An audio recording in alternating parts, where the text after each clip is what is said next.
2024年為本校捐款基金主席方文豪先生 BBSJP 嘅父母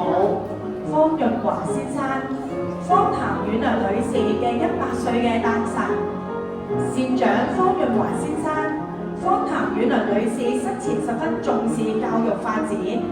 為承傳家族慈善精神，方文豪先生 BBSJP 新設方譚婉良獎學金。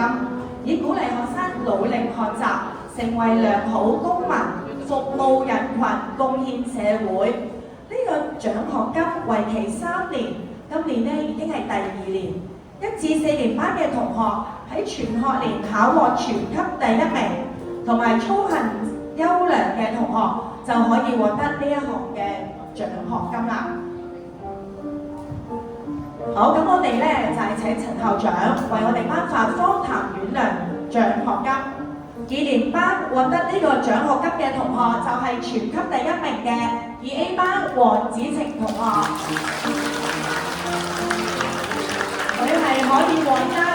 港幣1萬元，恭喜！